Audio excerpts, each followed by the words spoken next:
Guys வாங்க 23வது some பார்ப்போம்.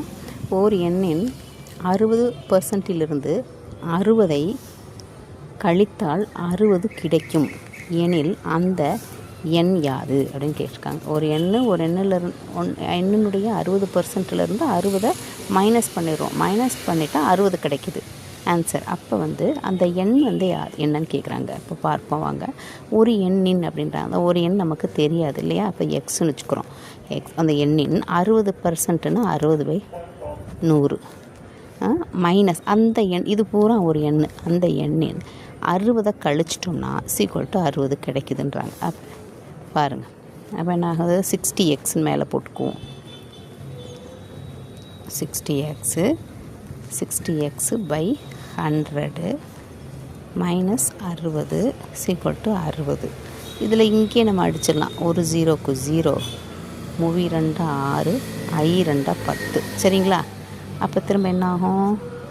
3x/5 minus 60 = 60. சரிங்களா? இப்போ என்ன பண்ணோம்? இந்த ரெண்டுக்கு மட்டும் நம்ம எல்சிஎம் எடுக்கலாம் இல்லையா? அப்போ எல்சிஎம் எடுத்தால் 5 கீழே போட்டுக்கணும். 5 போட்டால் மேலே 3x அப்படியே வந்துடும். மைனஸ் 5ஓட 60 மல்டிப்ளை பண்ணால் 300. 5 6 are 30, 600, 300. That is = 60. சரிங்களா? அகைன் என்ன பண்ணணும்? 3x minus 300. இந்த டிவிஷனில் இருக்கிறது ஈக்குவலுக்கு அந்த பக்கமாக போகும்போது மல்டிப்ளிகேஷன் ஆகிடும். சரிங்களா? அப்போ எப்படி போகணும்? 60 × 5. அப்போ அதுவும் என்னாகும்? 3x minus 300 = 300. சரிங்களா? அப்போ 3x நமக்கு x மட்டும் தானே கண்டுபிடிக்கணும். அப்போ எக்ஸோடதை மட்டும் நம்ம எடுத்துக்கிறோம். x = இந்த 300 அப்படி இங்கே இறக்குங்க.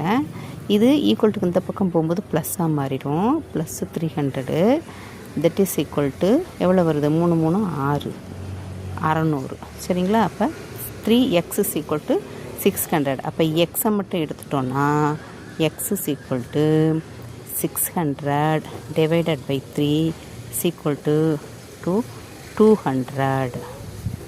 சரிங்களா? அப்போ அந்த தெரியாத எண்ணோட மதிப்பு x = 200. இதுதான் ஆன்சர். சரிங்களா? புரிஞ்சதுங்களா? லைக் பண்ணுங்கள், ஷேர் பண்ணுங்கள்.